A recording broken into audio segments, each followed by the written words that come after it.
tutoras presentes en el curso, también a los demás participantes, ¿no? Me voy a empezar presentándome. Mi nombre es Jocelyn Estefanía Nina Solís y les voy a dar en este curso, dar a conocer la relación de expediente en materia familiar, ¿ya? Vamos a empezar tratando de ser un poquito prácticos también. En esta situación vamos a dar, en esta relación de expediente en materia familiar, vamos a dar unas definiciones básicas, la estructura, los documentos y aspectos relacionados, ¿no? Con todo lo que debe contener un expediente judicial para así poder hacer la relación del expediente, ¿ya? Eh, no sé si alguno de ustedes me puede dar una definición básica de qué es un expediente judicial, qué es un expediente, cuáles son sus componentes y para qué se utilizan. Si es que podemos participar, por favor.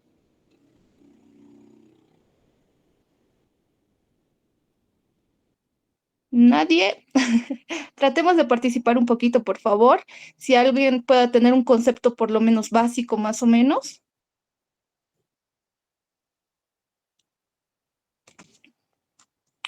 Bueno, vamos a iniciar diciendo vamos a ver qué es un expediente, cuáles son sus componentes y estos componentes para qué se van a ir utilizando. Ya, básicamente la estructura del expediente son todos los documentos, como por decir, la demanda, la contestación, las pruebas, resoluciones, proveídos, resoluciones judiciales, comunicaciones eh, y pruebas documentales, ¿no? Vamos a ver también un aspecto, en un punto uno, vamos a ver un aspecto de la Constitución, los más relevantes, como ser el derecho y protección, y protección familiar.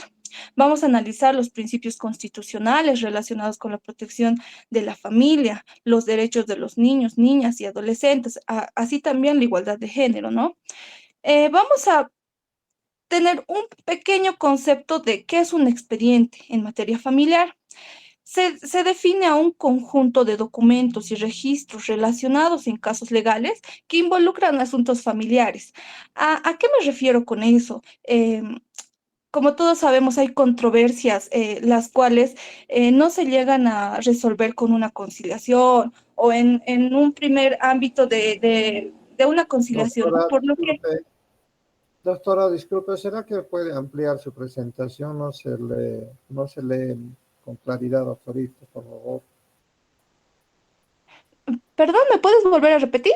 Doctorita, le decía que si puede ampliar la presentación, no se lee muy clara acá en las pantallas. Ampliar la presentación. Yo no estoy compartiendo las diapositivas, no sé si me pueden colaborar con eso, el licenciado Néstor. Por favor, al licenciado Néstor.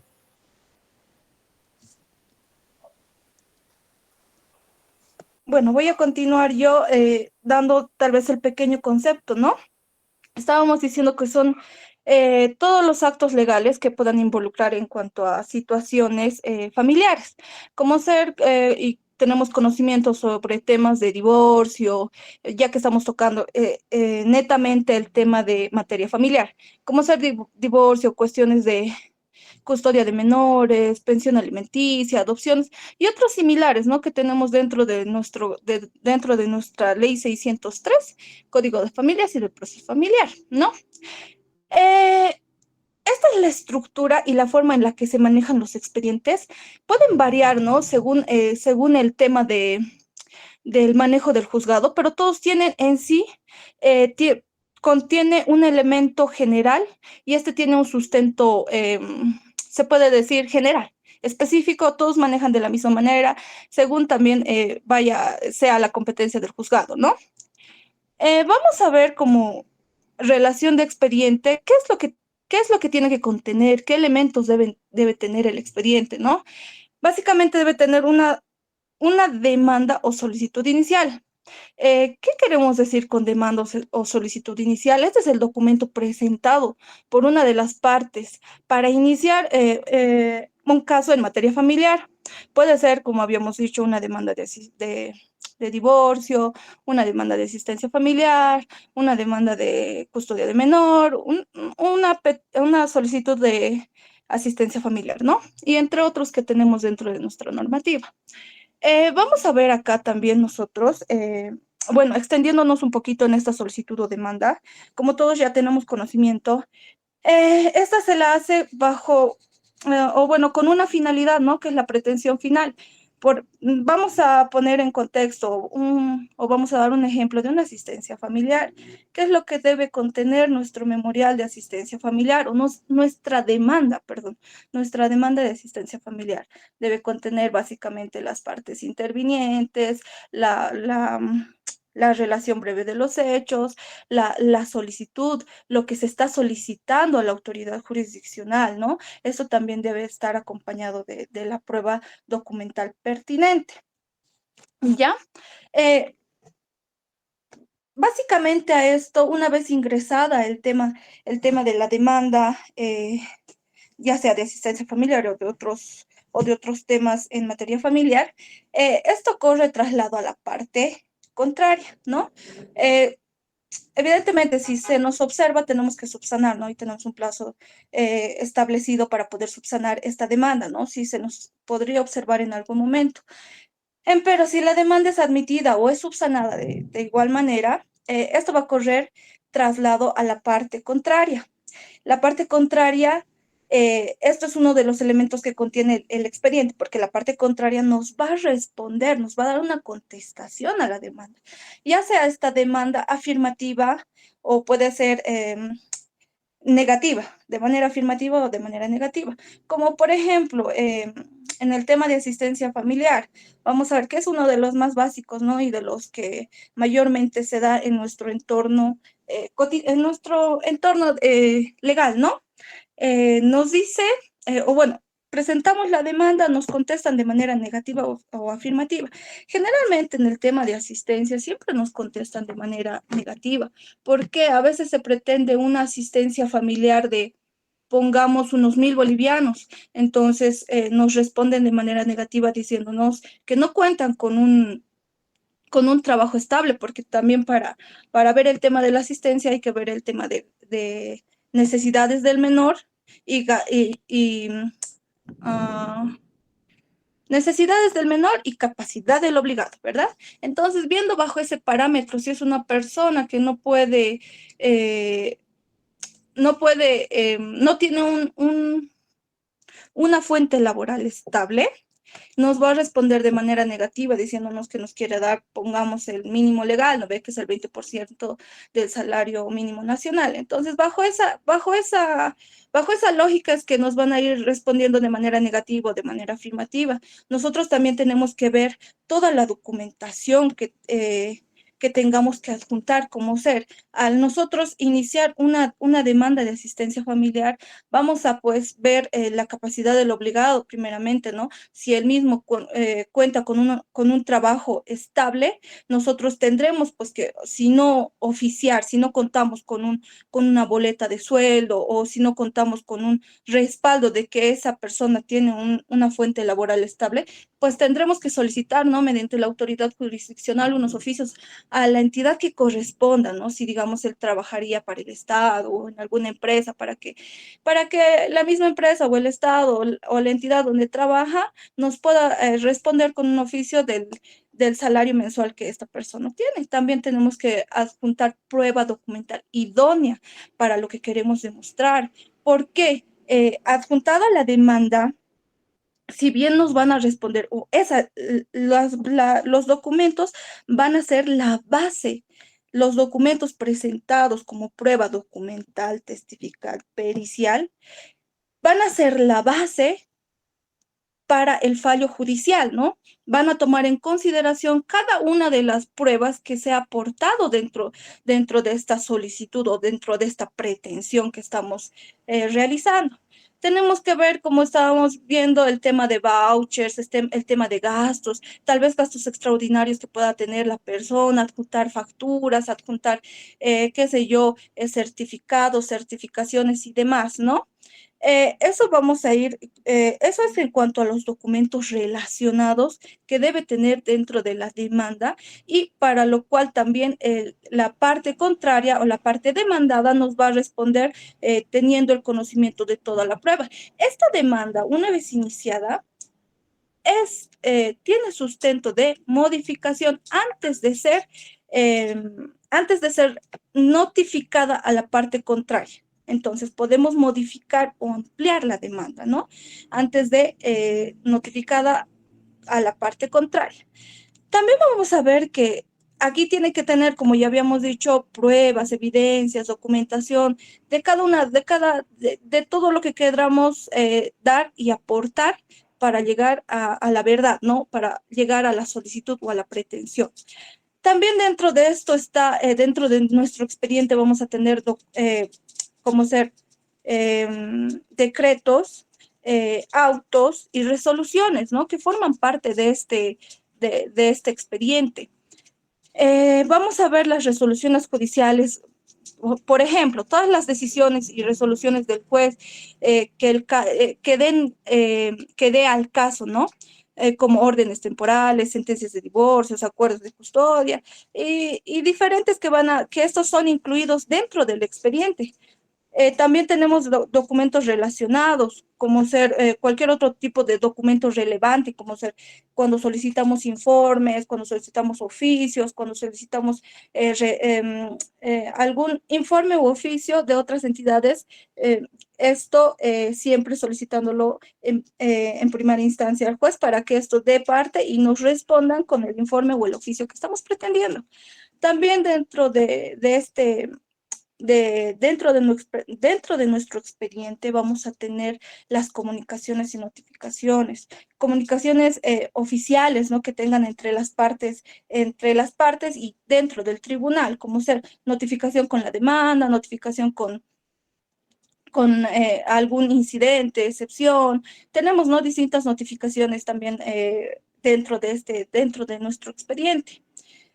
También vemos cómo ser la información de las partes, cuando se solicita fotocopias simples o legalizadas, claro, las simples a solicitud de petición de parte nada más, en las cuales a veces los funcionarios del juzgado nos solicitan, ¿no? Que nosotros dejemos una constancia de que hemos sacado las fotocopias simples. A veces nos hacen dejar qué sé yo, una fotocopia de carnet diciendo me he sacado fotocopias de fojas tantos o fojas tantos. Otros juzgados son más prácticos y ya tienen un sellito donde no sellan y ponemos solo la firma y decimos de qué foja nos hemos sacado. Entonces, esos registros, esas acciones están dentro de nuestro expediente y esto nos hace llevar un, un manejo ordenado del mismo, ¿no? También vamos a tener dentro de nuestro expediente, forma parte los registros de las audiencias que se llevan en cada caso. Los registros de las mismas se incluirán en el expediente. Esos registros de audiencias, si bien las audiencias ahora también son virtuales, ¿no? Son grabadas y transcritas. Entonces, estas audiencias son registradas. Se registran, se transcriben y forman parte también del expediente. También tenemos que tomar en cuenta que cuando nosotros tenemos una resolución o una audiencia, perdón, estas se van a notificar a las partes y esta notificación va a constar también en el expediente, ¿ya?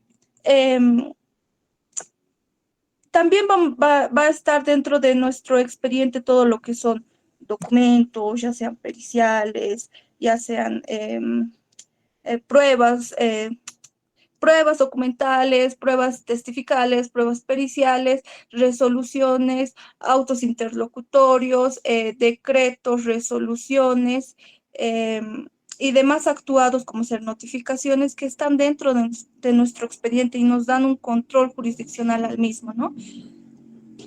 También vamos a ver que son distintos o es distinto el procedimiento en cuanto a procesos ordinarios y procesos extraordinarios.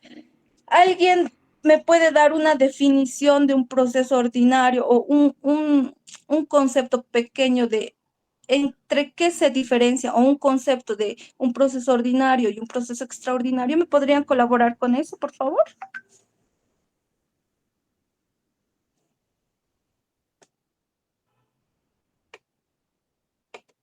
Mm, Bueno, voy a continuar yo, ¿ya? Voy a dar un pequeño un pequeño concepto, ¿no? Y una diferenciación entre los procesos ordinarios y extraordinarios. Asimismo, nos señala también la normativa, ¿no? En la ley 603, en el artículo 421, donde nos señala el tema de los procesos ordinarios y qué tipo de procesos se llevan. Les voy a dar lectura al artículo. El artículo 421, alcance, se tramitará conforme al proceso ordinario las siguientes acciones. Eh, la nulidad de matrimonio o unión libre, nulidad de acuerdo en la vía voluntaria notarial, división y partición de bienes gananciales cuando no se determine en ejecución de proceso de divorcio. También nos habla de la determinación de bienes propios cuando exista desacuerdo sobre sobre su cualidad, ¿ya? Eso nos habla en cuanto a procesos ordinarios. Ahora, también nos da la definición de qué procesos son extraordinarios. El artículo 434 de la ley 603, Código de las Familias y del Proceso Familiar, nos indica que se tramitará por un proceso extraordinario las siguientes acciones: divorcio, declaración judicial de filiación, impugnación de filiación, negación de maternidad o paternidad, comprobación de matrimonio o de unión libre cuando esta última no sea registrada, oposición al matrimonio, declaración de interdicción, cesación de interdicción, suspensión, extinción o restitución de la autoridad de la madre o padre en casos emergentes de desvinculación conyugal y asistencia familiar. ¿Ya? Hemos visto que el Código de las Familias y del Proceso Familiar nos diferencia los procesos ordinarios y extraordinarios, ¿no? ¿A qué nos referimos con esto? Básicamente tenemos que tener un concepto para nosotros poder identificar más o menos cuál es un ordinario y cuál es un extraordinario. En una aplicación general, el proceso ordinario es el procedimiento estándar que se aplica a la mayoría de los casos en asuntos familiares. ¿Por qué? Porque este trámite es más extenso. Por lo general, implica un procedimiento más extenso, detallado en comparación con el proceso extraordinario. Por eso el proceso ordinario, por ejemplo, nulidad de matrimonio o de unión libre, o nulidad de acuerdo en vía voluntaria, o división y partición de bienes gananciales, son un poquito más complejos en cuanto a plazos, en cuanto a presentación de pruebas, a veces se requiere un poquito más de tiempo. Por eso son casos complejos, se utiliza para casos de mayor complejidad donde se requiera un estudio más profundo de las circunstancias y de la presentación de pruebas extensas, ¿no? ¿A qué nos referimos con esto? Que a veces necesitamos informes, por decir, división y partición de bienes gananciales. En este caso, necesitamos un informe de derechos reales. Derechos reales tienen unos plazos más extensos, póngase, a veces nos emite un informe en 15 días, 20 días, 30 días. Entonces, de acuerdo también a las pruebas que se tienen que presentar, por eso es que son un poquito más complejos y estos suelen ser de un trámite más extenso, o sea, dura un poco más los procesos ordinarios. ¿Ya? Tiene Suele tener una mayor formalidad, suele seguir trámites más formales con plazos y plazos y pasos más específicos en comparación con el proceso extraordinario, ¿verdad? Eso es lo que les mencionaba en cuanto al tema de los informes, en cuanto al tema de oficios a veces, o en cuanto al tema de se tiene que ir a hacer evalúo, se tiene que solicitar el tema de juez martillero en caso de llegar a un tema de la división y partición de bienes gananciales, ¿no? Entonces, es por ello que tiene un poquito más de formalidad y suele ser un trámite más extenso. En cuanto a los plazos extendidos, los plazos para presentar documentos, responder a solicitudes, llevar a cabo las audiencias, suelen ser más amplios en el proceso ordinario que en el proceso extraordinario, ¿no? Son procesos más amplios, por así decirlo, por el tema de audiencias, el tema de inspecciones que tienen que tener a veces. como ya les ponía el ejemplo de una división y partición, ¿no? A veces necesitan algunas pericias, necesitan algunos informes, se necesita un avalúo de un arquitecto, se necesita informes periciales y demás documentación que hace que este proceso sea un poco más extenso y tenga más formalidad. A diferencia de los procesos, eso en cuanto los procesos ordinarios que nos señala el artículo 421 de la Ley 603, Código de las Familias y Proceso Familiar. A diferencia de los procesos extraordinarios, que también vamos a dar un poquito una base, ¿no? Un concepto, ¿no? Los procesos extraordinarios son de aplicación en casos específicos. ¿A qué se refiere? Se emplea en una situación específica que requiere una resolución más rápida o en asuntos menos complejos. Por ejemplo, el tema de, acá nos mencionaba procesos ordinarios, divorcio, declaración judicial, impugnación de filiación, posición, declaración, asistencia familiar. Uno de los más típicos, ¿no?, que tenemos es la asistencia familiar. En este caso, vamos a ver que son menos complejos y requieren de menos, no se puede decir de menos formalidad, pero es de menos tiempo, ¿ya? Donde vamos a ver que es un trámite más expedito, es un trámite más pequeño, es un procedimiento más rápido y simplificado en comparación con el proceso ordinario, porque requieren una resolución rápida. Requieren una resolución más rápida. Por ejemplo, el tema de la asistencia familiar es un proceso extraordinario, tiene que ser más rápido el tema de una resolución judicial, ¿no? O un fallo judicial a favor del menor. ¿Por qué? ¿Qué pasa en el tema de asistencia familiar? Siempre se vela el interés superior del menor. Ahora también en caso de divorcios, cuando ya no tienen un vínculo, um, cuando ya no tienen un proyecto de vida en común. Entonces, al ver que este proyecto de vida en común se rompió, entonces requieren a veces una resolución más pronta, porque a veces les solicitan el certificado de estado civil, ¿no ve? Entonces, bajo ese parámetro son casos menos complejos de una pronta resolución, porque si vemos también el tema de asistencia familiar, vamos a notar que velando el interés superior del menor, necesitamos, porque el menor no va a estar no va a estar a la espera de que se vaya haciendo todo el procedimiento para él poder obtener la asistencia familiar, ¿no? Porque vemos que el menor come todos los días, vemos que el menor tiene necesidades básicas, ¿no? Como el estudio, alimentación, vivienda, recreación, todo ello es, este, se puede decir que le dan mayor interés a ello y por ende tiene que tener una resolución más pronta, ¿no? Velando esa situación. También vemos en el proceso extraordinario que son casos urgentes o sencillos. Se aplica en casos de urgencia o que no requieran un análisis detallado y extenso. Por ejemplo, en cuestiones de asistencia familiar, como decíamos, ¿no?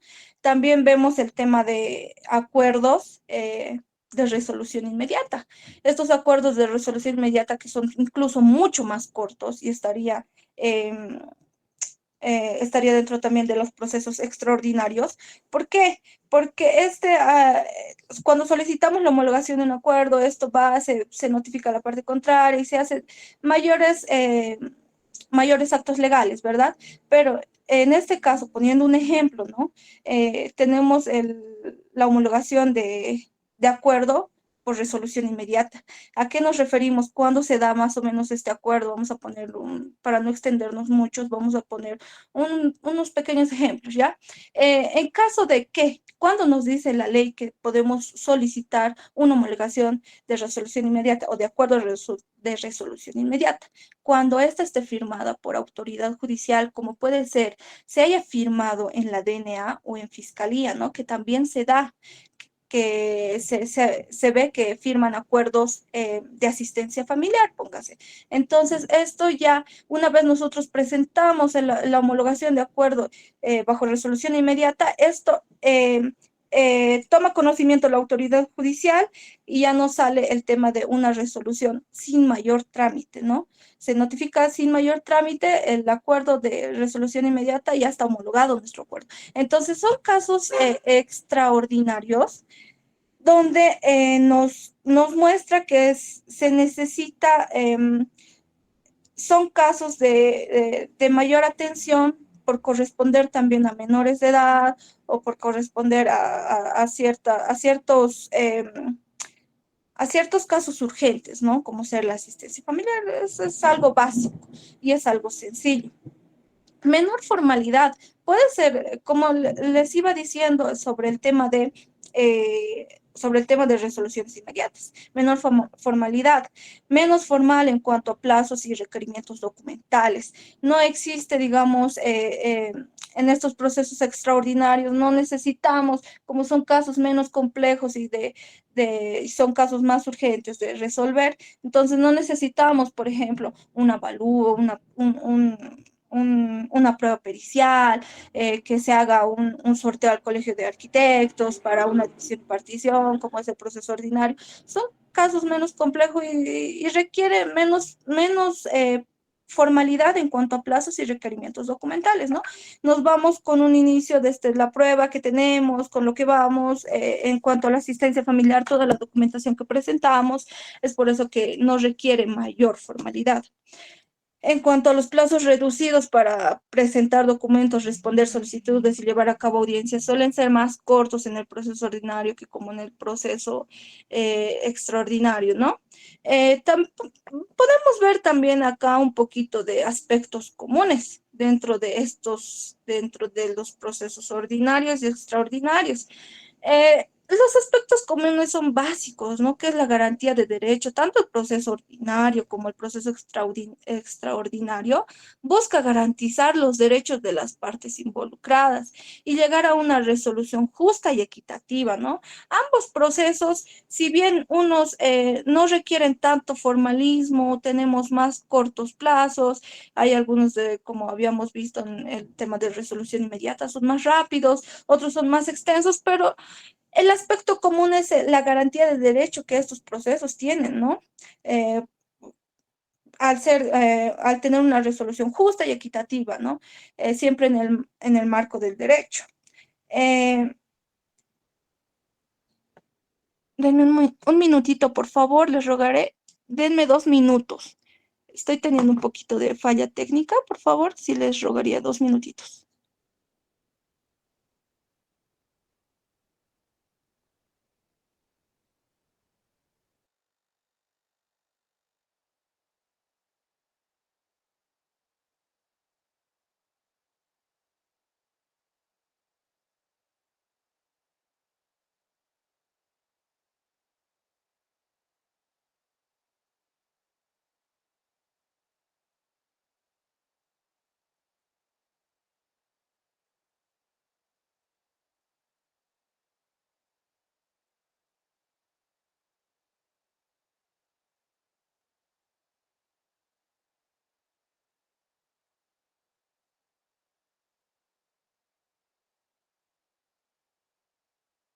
Aguardemos un momentito, por favor. Enseguida la doctora se conecta nuevamente.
Aguardemos un poquito más, por favor, doctor.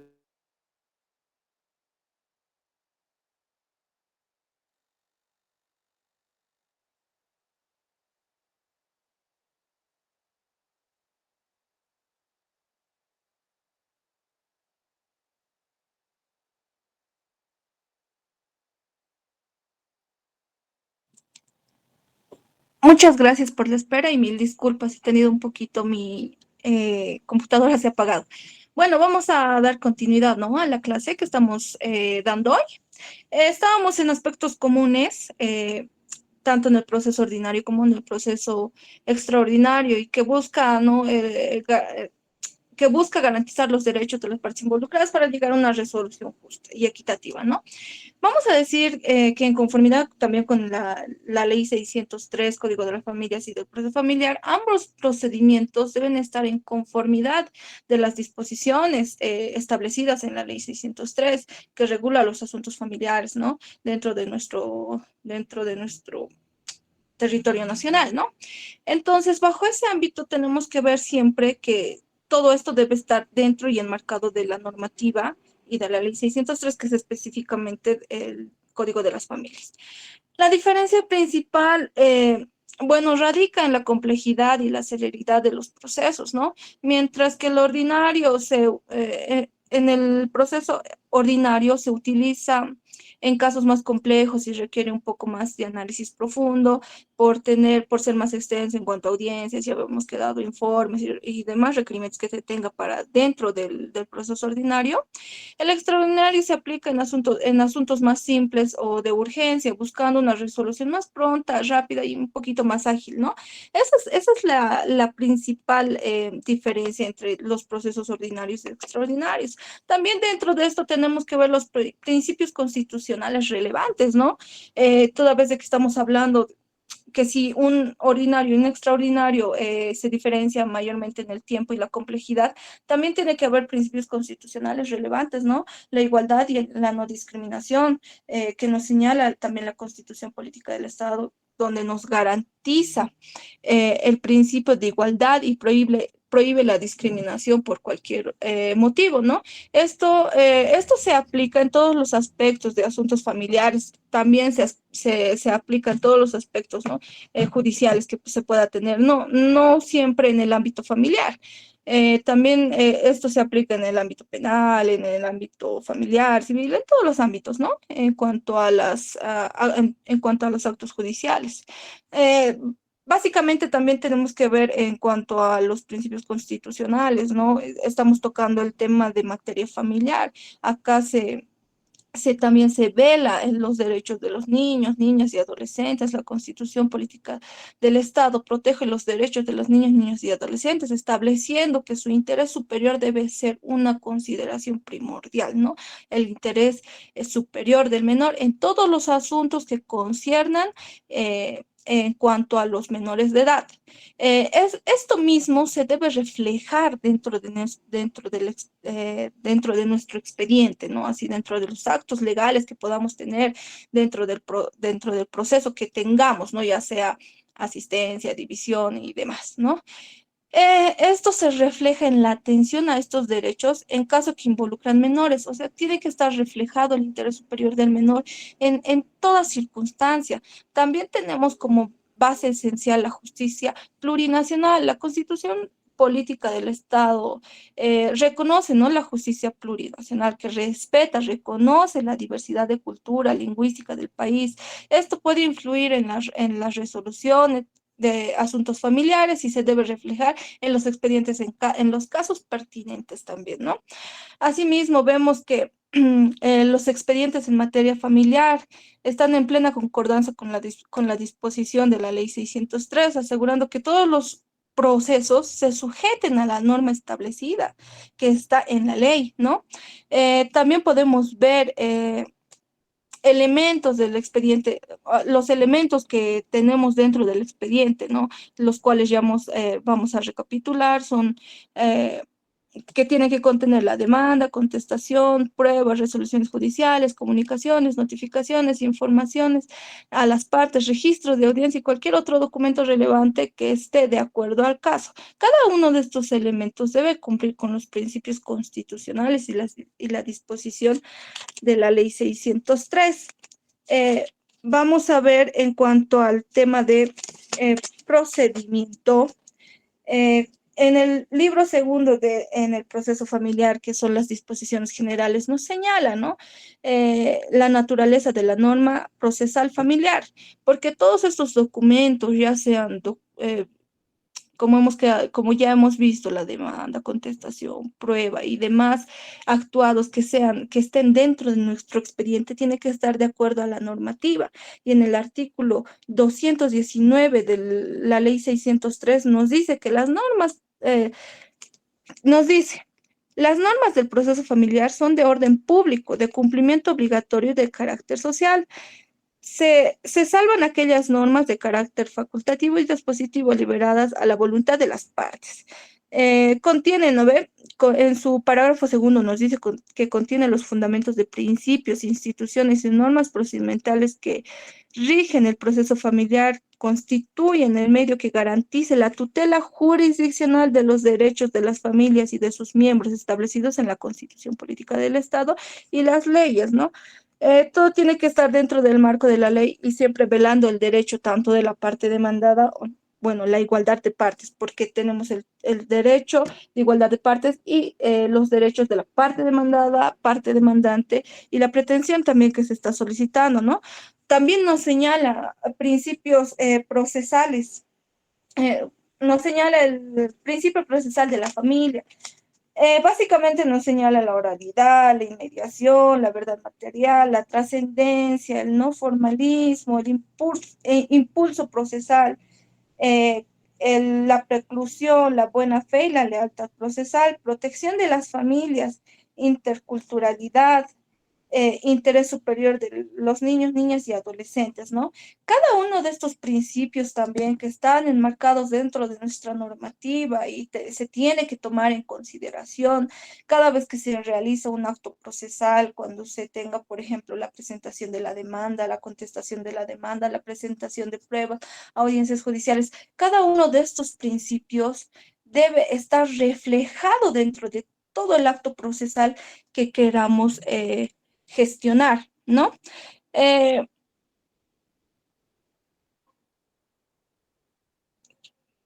También vamos a tocar un poquito del tema de la gestión de los documentos. Los expedientes deben manejarse de manera eficiente, garantizando la confidencialidad de la información para proteger la privacidad de las partes. Si bien los expedientes también son públicos, ¿no? Las partes procesales son los abogados, los procuradores, las partes, el demandante, demandado o terceros interesados dentro del expediente, los cuales tienen derecho a verificar cómo se está, dan seguimiento y van revisando si esto está yendo o se está llevando de manera correspondiente, ¿no? De acuerdo a la norma también. Hasta ahí un poquito de más o menos qué es lo que debe tener el, el expediente, eh, disculpa, qué debe contener el expediente. Ya hemos visto el tema de documentos, peritos, información, requerimientos, toda esa situación. Hasta acá ya les he desglosado más o menos un poquito en la parte teórica, ¿no? Hemos dado unos pequeños conceptos. En la parte teórica hemos desglosado el tema de el expediente, relación de expediente en materia familiar. No sé si ustedes tienen quieren acotar algo, tienen alguna pregunta también.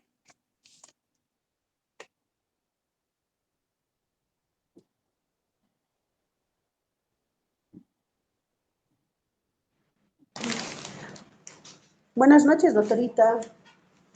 Buenas noches, doctora. Mi consulta, doctorita, es lo siguiente. Así tengo un proceso en el cual tengo un problema, en el cual es sobre asistencia familiar. El padre había hecho una demanda sobre ofrecimiento de asistencia familiar y la madre ha hecho una demanda de asistencia familiar y en el cual en los dos juzgados han sido admitidos y el ex esposo le dice a la señora retirar la demanda de asistencia familiar y que siga el ofrecimiento de asistencia familiar, por la cual la señora hace el retiro de la asistencia familiar y sin que sepa ella, el ex esposo hace el retiro de ofrecimiento de asistencia familiar. Y ahora, como han hecho los dos, ella se entera que ha hecho el retiro de ofrecimiento de asistencia familiar, nuevamente presenta una demanda de asistencia familiar en la cual la juez le indica que nuevamente que esta demanda de asistencia familiar que ha hecho que sea en el juzgado de origen, por lo cual lo remiten al otro juzgado. Y así se lanza la pelotita entre ambos juzgados, en la cual ninguna de las partes quiere ser competente a este caso, que no sea bajo su jurisdicción. ¿Qué se debe hacer en estos casos, doctorita?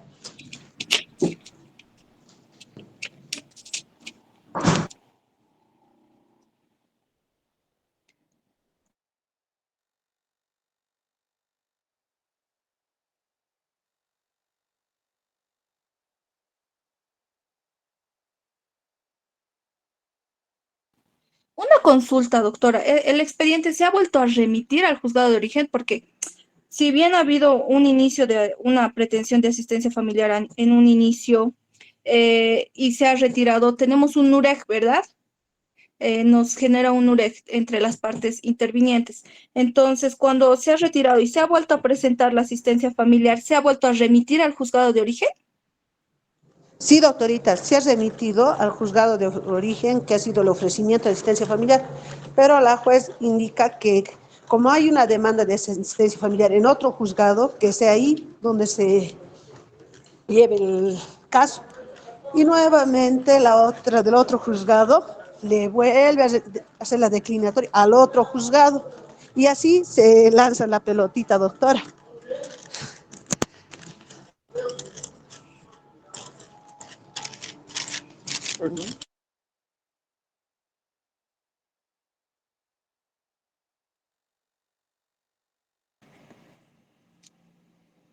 En mi opinión, doctora, mire, cuando existe ya una demanda, si ya se ha remitido de uno al otro, de uno al otro, lo que debería hacer es usted adjuntar cada uno de los procesos y que se ha retirado ya la asistencia y que al haberse retirado incluso el ofrecimiento de asistencia y haberse retirado la asistencia, adjuntar o solicitar un informe por secretaría del juzgado para que ambos informen en qué estado está la causa.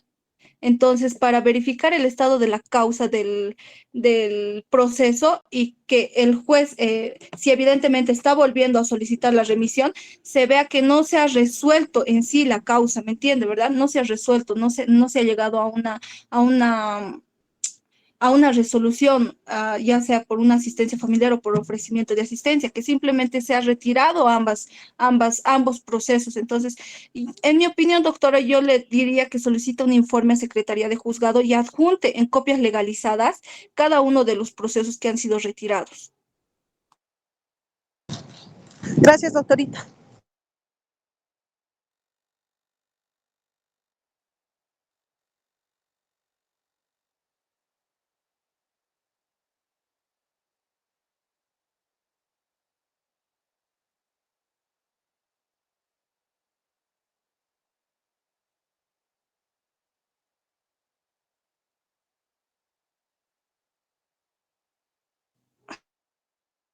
Licenciado Néstor, Doctora, buenas noches. dígame. Hay casos tanto problemáticos en el área urbana como en relación al área rural. En el área rural también hay demandas de asistencia familiar, donde no hay, digamos, ni abogados, ni juzgados, ni tampoco del Ministerio Público, nada en área rural. Entonces, ahí, pero tiene conocimiento de estos casos familiares De cualquier caso, el corregidor, ¿en qué estructura llega en el corregidor del órgano judicial? ¿En qué estructura anda? Porque el corregidor es acreditado por la gobernación cada principio de año.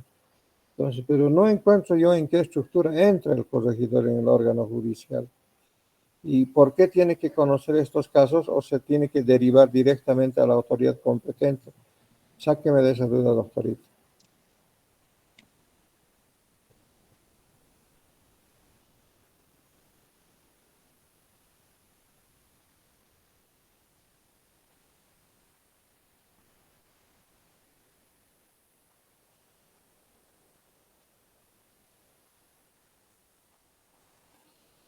¿Me ha copiado, doctora?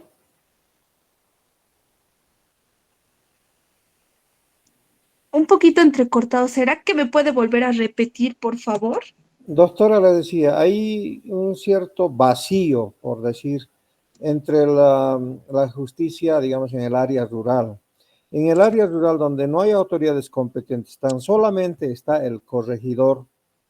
Si tiene la tuición de conocer estos casos de asistencia familiar, divorcio y otros casos, hasta delitos, pero no sé en qué estructura, en qué estructura entra el corregidor, no sé si entra en el órgano judicial o dónde entra, porque además de eso son pues, acreditados, les dan credenciales para la gestión del año, las gobernaciones. Pero tampoco encuentro entre la gobernación en qué partecito entra el corregidor.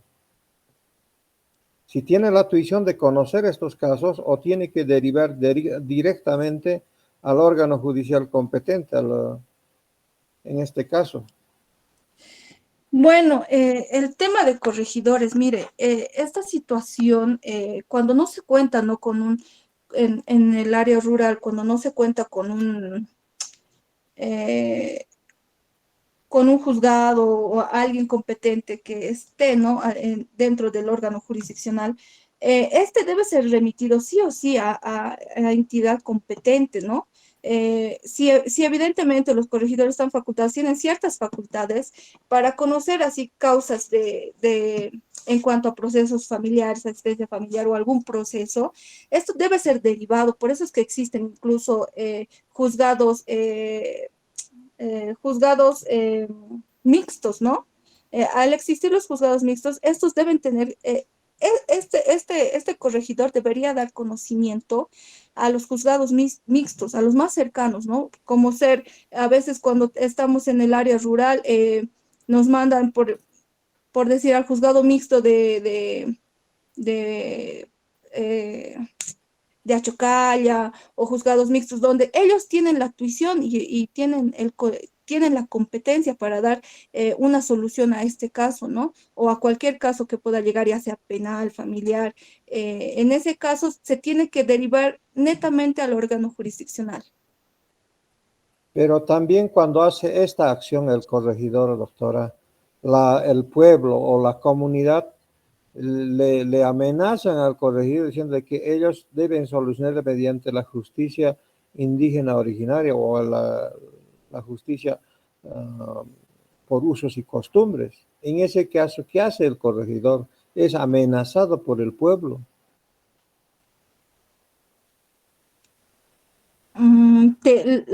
Lo correspondiente es claro, evidentemente hay situaciones que la justicia comunitaria puede resolver, ¿no? Pero cuando son procesos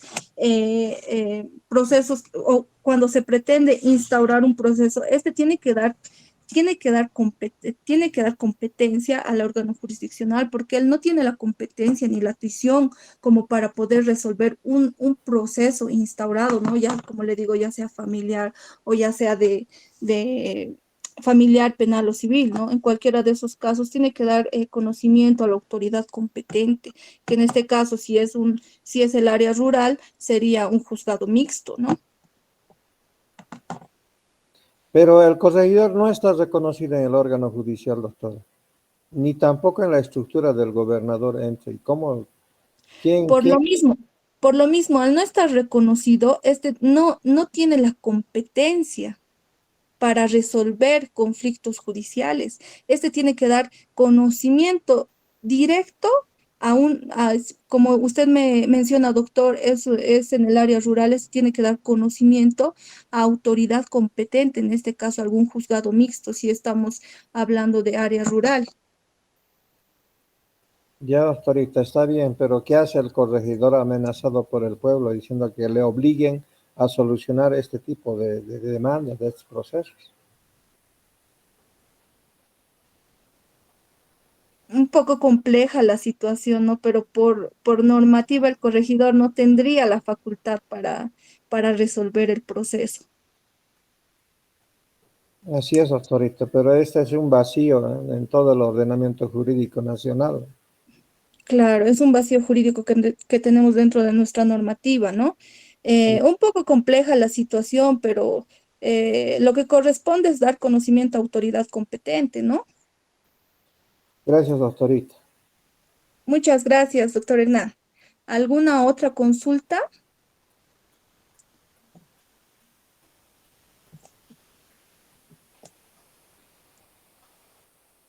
¿Alguna consulta más que tengan en cuanto a la relación de expediente o tal vez algún caso que hayan tenido también, ¿no?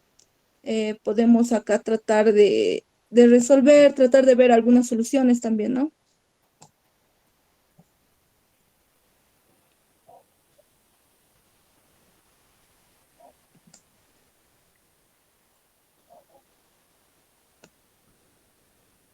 Licenciado Néstor, por favor. Sí, doctora. Licenciado Néstor, vamos a dar un receso de 5 minutos, por favor, le rogaré. Adelante, Bueno, doctor. bueno, vamos a esperar, vamos a guardar en sala, vamos a dar un receso de 5 minutos, por favor. Gracias.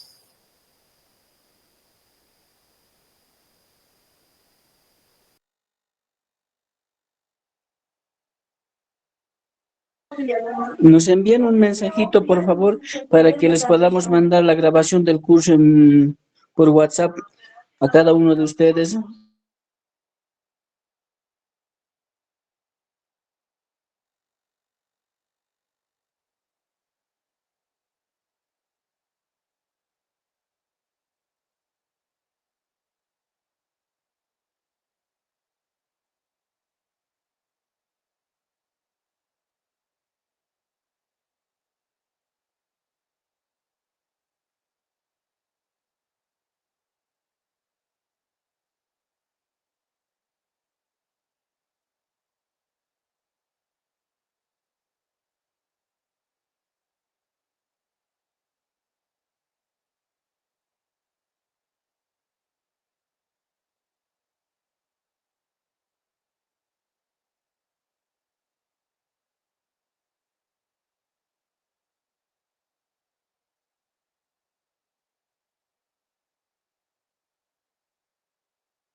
Enseguida continuamos con la clase, doctores.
Bueno, colegas, vamos a continuar con la clase. Vamos a recapitular un poquito porque estamos viendo el ámbito teórico mayormente del expediente judicial, ¿no? De la relación de expediente. ¿Me escuchan? Sí, doctora, se le oye bien. Bueno, muchas gracias. Vamos a dar continuidad a la clase, ¿no? El día de hoy vamos a abordar todo el tema de la relación de expediente en cuanto a lo teórico. Y el día de mañana ya va a ser una clase más práctica donde vamos a agarrar un expediente y vamos a poder verificar, como hemos mencionado el mismo día de hoy, los documentos legales que este tiene que tener, ¿no? Bueno, recapitulando un poco también vamos a ver que los documentos legales que se tienen que tener, como ya habíamos hablado, es la demanda, alegato, sentencia, notificación, citaciones, escritos procesales, ¿no? Que debe de estar todo esto dentro de nuestro expediente. También tenemos las pruebas, testimonios, documentación adicional como ser fotografía, grabaciones, informes periciales y elementos probatorios también presentados por ambas partes, ¿no? Ambas partes procesales. Vamos a ver que dentro de esto tiene que haber un registro de procedimientos, registro de audiencias, de las actas, de las resoluciones. Este registro de audiencias, de actas y de resoluciones, ya hemos visto y hemos diferenciado también en cuanto a los procesos ordinarios y extraordinarios.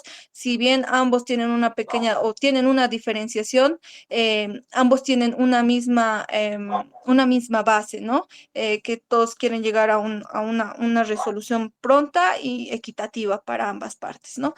Dentro de esto hemos visto que tiene también los registros, como ser el acta de las audiencias, de las resoluciones y estas mismas actas, estas mismas resoluciones, para tener un manejo más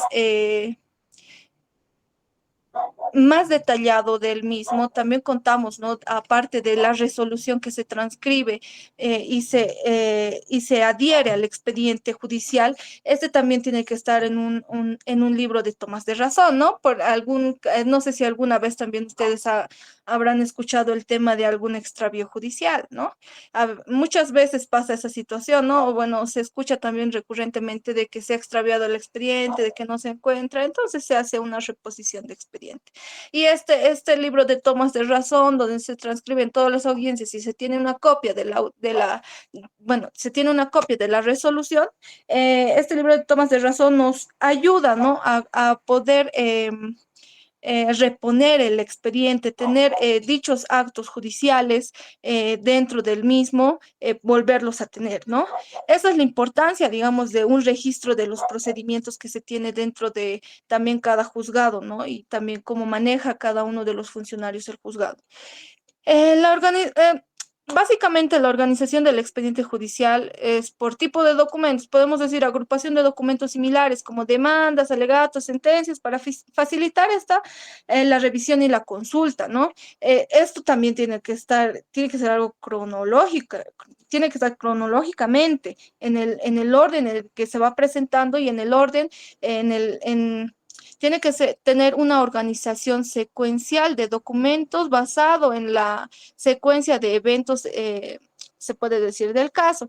Como se tiene la demanda, se tiene adjunta la demanda a la prueba, eso se ha presentado en una fecha, no puede estar eh, la prueba adelante, atrás y después la contestación. Tiene que tener un orden.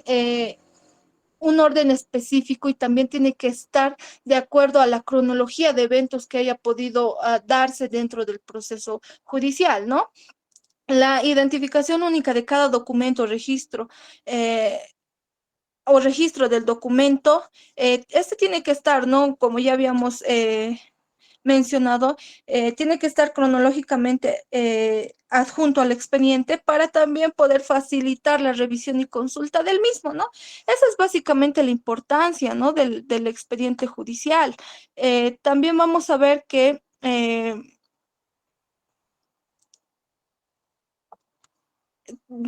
el expediente judicial es la base de información que ¿para qué tenemos el expediente judicial? Para proporcionar a los jueces, abogados y partes involucradas un registro completo y ordenado de todos los detalles y decisiones relacionadas a un caso.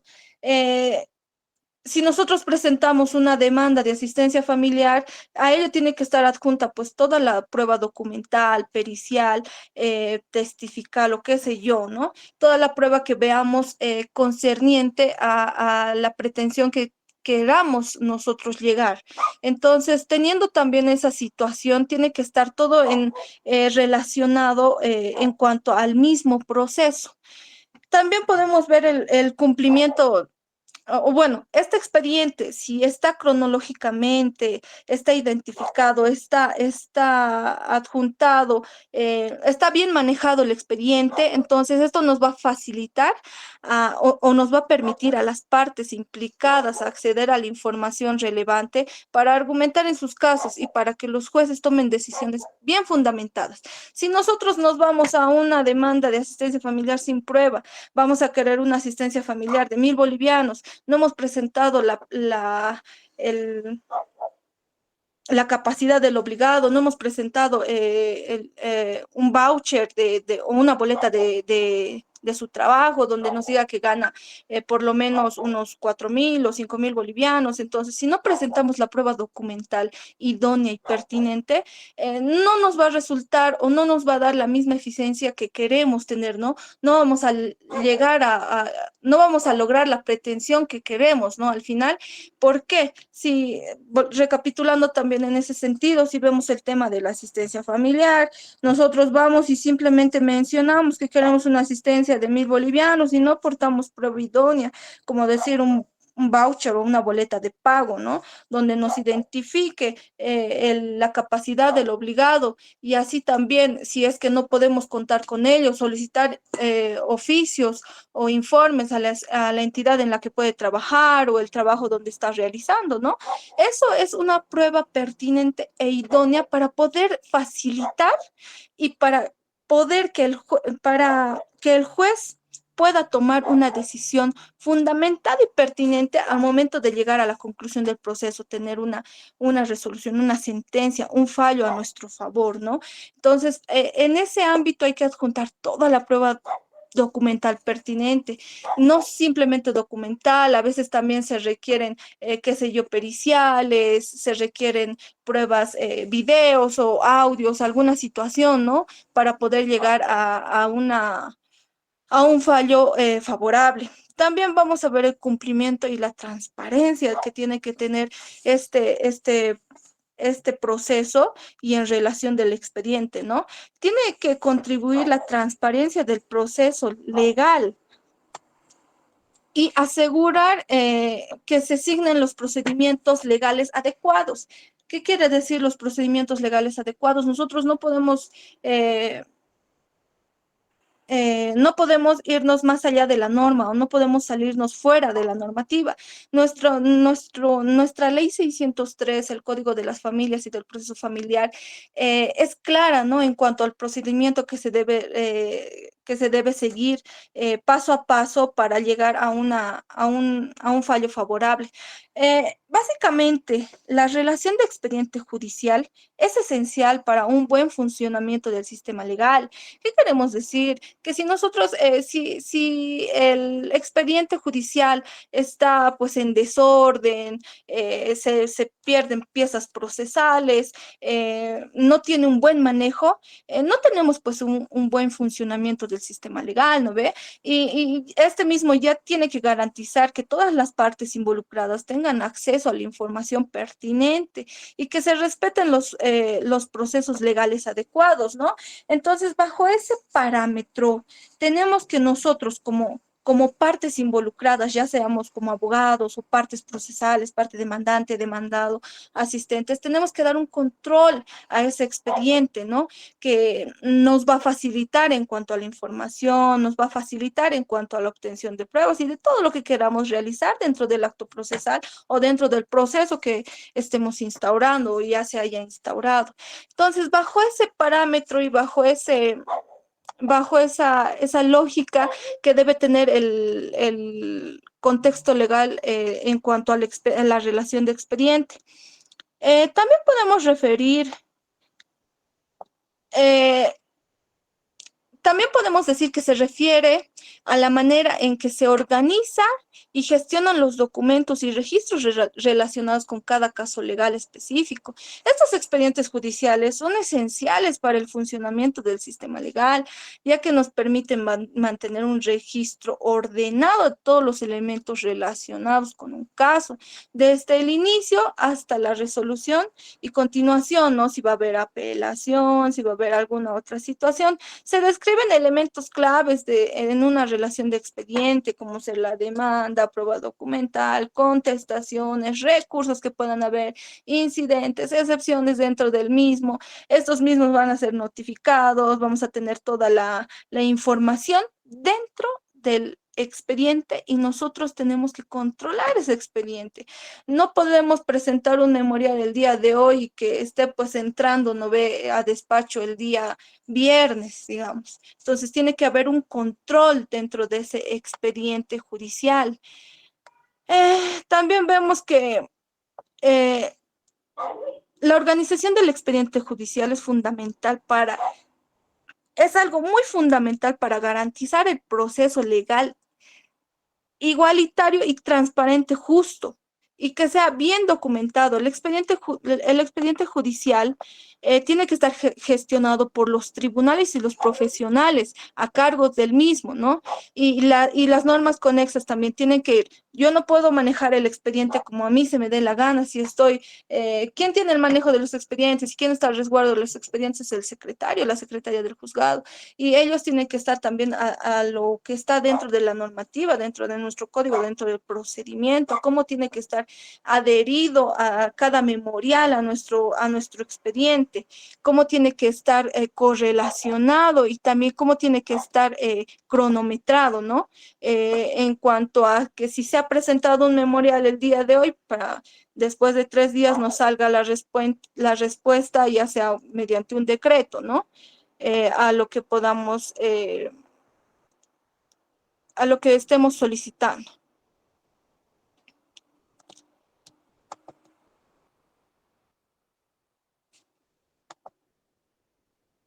Bueno, hasta ahí hemos llegado con la parte más teórica en cuanto a qué es lo que tiene que tener un expediente judicial, qué piezas procesales, qué actuados procesales se realizan dentro de un expediente judicial, ¿no? Ahora quisiera que ustedes puedan acotar tal vez algo ahí, o si no que ustedes, si es que tienen algunas preguntas, porque hasta acá habríamos acabado con el tema del lado teórico más que todo, ¿no?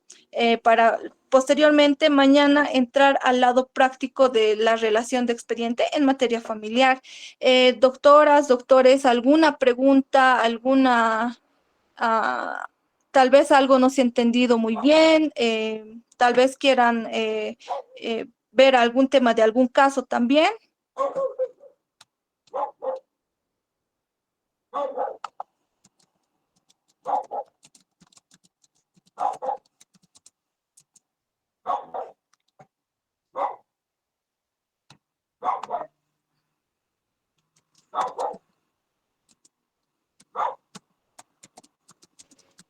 ¿Alguna consulta, doctores? Doctora, buenas noches. Buenas noches. Sería bueno también ampliar tal vez en cuanto a los plazos en los procesos ordinarios y los procesos extraordinarios, porque hay a veces por olvido o algo o descuido, muchos profesionales nos dejamos pasar los plazos y no se cumplen los plazos en proceso ordinario o extraordinario. Por ejemplo, la asistencia familiar creo que hay 3 días y ya tiene que notificarse. Es cosas tal vez sería bueno aclarar, doctorita. Muy bien. Hasta acá hemos terminado el lado teórico. El día de mañana vamos a entrar con el lado práctico, donde voy a mostrar un proceso ordinario y un proceso extraordinario, donde también vamos a ver los plazos procesales, ¿no? Eso ya vamos a verlo más en el ámbito práctico. Tal vez alguna otra pregunta para así. Bueno, la respuesta va a estar el día de mañana, ¿no? Básicamente a esa cuestionante, porque vamos a entrar al lado práctico. ¿Alguna otra pregunta?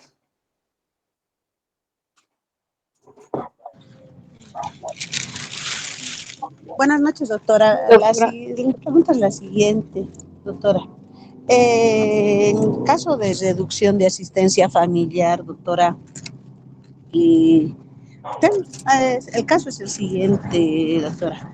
Hay una reducción de asistencia familiar debido a que el señor contaba con trabajo y él pasaba 3.000 bolivianos de asistencia familiar por 2 niños, en la cual ahora el señor se ha quedado sin trabajo y está haciendo la demanda de reducción de asistencia familiar y en la cual en su boleta de jubilación solo percibe un salario de 1.200 bolivianos.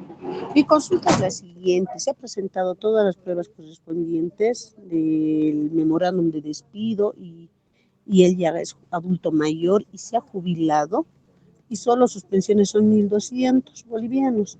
No sé si, doctorita, tiene alguna sentencia constitucional más que me pueda apoyar en este proceso para que puedan hacer la reducción de asistencia familiar. ¿Y ya cuánto era el tema de la asistencia familiar, me indica, doctora? ¿Cuánto percibía por asistencia?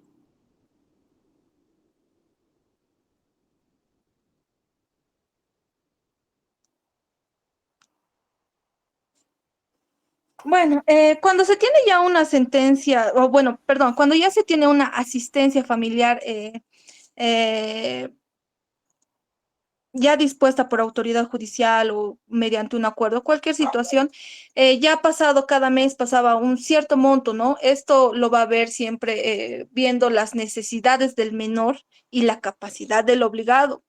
Si bien la sentencia 056-R 2011, si no me equivoco, pero el día de mañana le voy a proporcionar la sentencia así les voy a proporcionar el día de mañana la sentencia constitucional donde nos dice que ambos cónyuges están obligados a pasar una asistencia y a velar el interés superior del menor en cuanto a las necesidades que éste pueda tener, ¿no? Entonces, bajo ese parámetro, si la capacidad del obligado es mucho menor al salario mínimo nacional, simplemente nos tiene que dar el tema del 20%, ¿no? De la asistencia, porque la capacidad del obligado no es mayor al salario mínimo nacional. Entonces, bajo ese parámetro, si usted tiene la boleta de jubilación en cuanto a los 1.200 bolivianos que él mismo percibe como salario mensual, entonces esto es la base para para solicitar la disminución. ¿Por qué? Es clara la normativa cuando nos indica que tiene que ser el 20% del mínimo nacional. Al ser menos del 20% del mínimo nacional, la capacidad del obligado no basta para una asistencia, ¿no? Póngase 1.000 bolivianos. Entonces, la base esencial de la disminución de asistencia familiar es la boleta y debería también solicitar informe, póngase si es jubilado a la entidad correspondiente. También podría solicitar informes de que él mismo no cuenta con mayores ingresos mensuales, ¿no? Bajo esa circunstancia, bajo esa situación, corresponde dar el mínimo de asistencia familiar, ¿no? Que sería el 20% del salario mínimo nacional.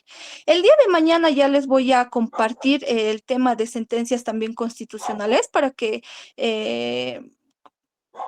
podamos tener también conocimiento, podamos correlacionar también casos en donde se tiene similitud, ¿no? De casos. Entonces, bajo ese parámetro, el día de mañana le proporciona la sentencia constitucional correspondiente a su caso y también vamos a dar el tema de plazos procesales que tenemos dentro de los procesos ordinarios y extraordinarios para no entrar en mayor contradicción.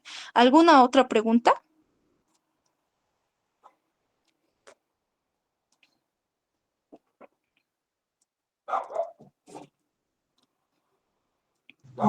Gracias, licenciada.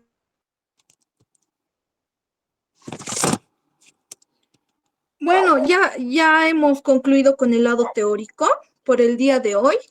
Vamos a acabar antes, pero les voy a rogar que el día de mañana podamos estar puntuales para que corramos, porque el día de mañana va a ser un poco más extenso y va a ser un poquito más pesado por el tema de que vamos a agarrar dos procesos. Y ahí vamos a ver el tema de diferencias entre ordinario y extraordinario, vamos a ver la relación de expediente que cada uno maneja, ¿no? Porque, como ya les había mencionado, son procesos tienen algunas distinciones de los ordinarios, de los extraordinarios, pero todos tienen una misma base, ¿no? Entonces, bajo ese criterio, el día de mañana vamos a estar puntuales. El día de mañana vamos a concluir con el tema de relación de expedientes práctico y vamos a dar también a conocer el tema de plazos procesales que nos ha solicitado también un colega, ¿no? El día de hoy vamos a culminar temprano y con la solicitud de que el día de mañana ustedes puedan conectarse puntuales para poder concluir con esta clase. Doctorita, ¿Sí? doctora, buenas noches. Si para mañana sería, por favor, hablar también de la cesación, ¿le llegaría, por favor? ¿Cesación de asistencia familiar? ¿Quiere tocar? Sí, ¿O de sí, claro, cesación ya? de asistencia familiar. Gracias. Magnífico, doctorita. Entonces, el día de mañana voy a tratar de ampliarme también el tema de cesación de asistencia familiar. Si alguno también quiere ampliar alguito en cuanto a otro tema, también puede hacer la solicitud para mañana también poder explicar un poquito más.